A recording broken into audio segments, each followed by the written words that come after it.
Welcome to today's news on Nebo TV. My name is Abacha Onome. Today, Nebo TV brings to you cases on coronavirus and cases happening around Nigeria today. Moving further on the news, Chinese doctors, how 3 airline crew members disappeared from Lagos quarantine center.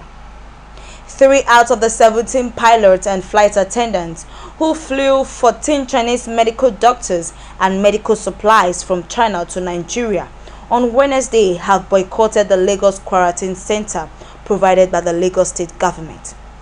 The crew, who flew Air Peace Boeing 777-200ER jumbo jet from China, landed at the Nnamdi Azikiwe International Airport, Abuja. The 17 pilots and flight attendants later on Wednesday proceeded to Lagos to be quarantined by the Lagos state government in line with an agreement the Ministry of Health reached with the carrier's management. All Peace partnered the federal government to ferry the 14-member Chinese medical team and medical supplies from China to Nigeria.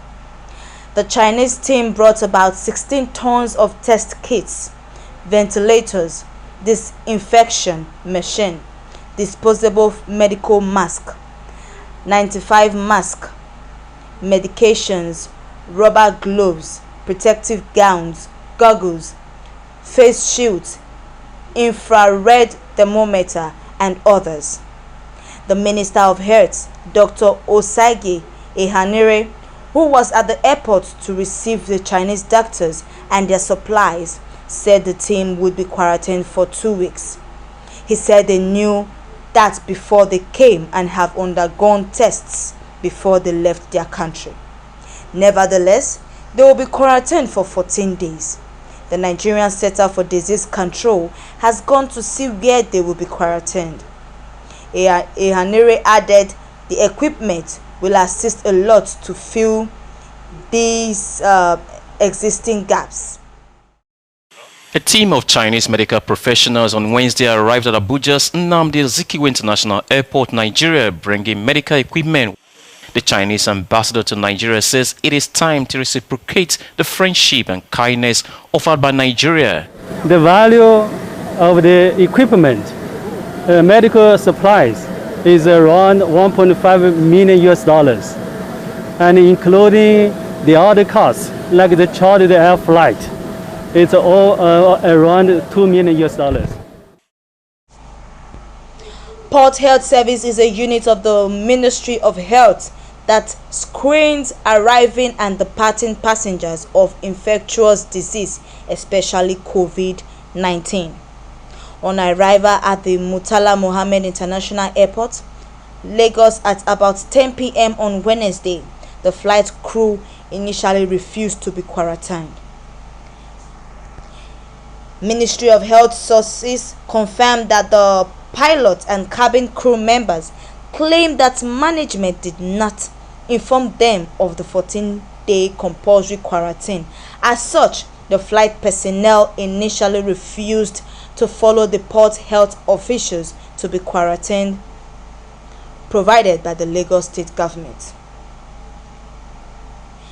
There was subsequently a heated exchange that lasted for about 3 hours over the 14-day compulsory quarantine between the crew and the port health officials.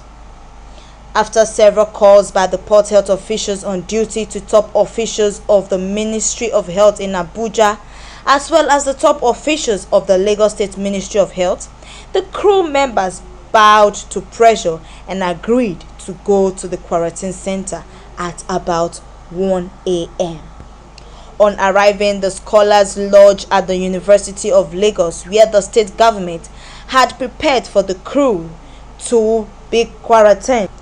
The crew members insisted that they wanted a single user apartment for each member of the crew instead of the 2-bedroom apartment meant to be shared by 2 persons, which the state provided. The Punch reports that cases of robbery and banditry have increased in the last few days, with Lagosians forming vigilante groups and making bonfires to survive each day. The NURTW boss said members apprehended at the crime scenes will be prosecuted and dismissed while urging them to obey the stay-at-home order of the government. The statement read in part, "The NURTW chairman enjoined all members to endure for the time being, otherwise any member caught either attached to robbery or caught at the scene of the act will be totally dismissed and prosecuted by the law." MC Olwomo advised members, including motorcycle and tricycle riders, popularly called Okada and Marua, to adhere to the federal and state government orders as regards the lockdown on movement. He also employed all members, especially the branch chairmen, to be vigilant and assist their various communities in combating the daylight robberies that are currently being reported in different areas. He pleaded with them to stay indoors because it is for the general good. Next on the news today, explosion rocks Benin, houses destroyed. There was a pandemonium at Dumais Street off Benin Auchi Road, Enyai, Benin City, after an early morning explosion suspected to be bomb in the area. About 6 houses were affected by the explosion, while its impacts were visible in about 6 houses in the area. As at the time journalists visited the place, operatives of the Nigeria police were already on ground to ascertain the cause of the explosion.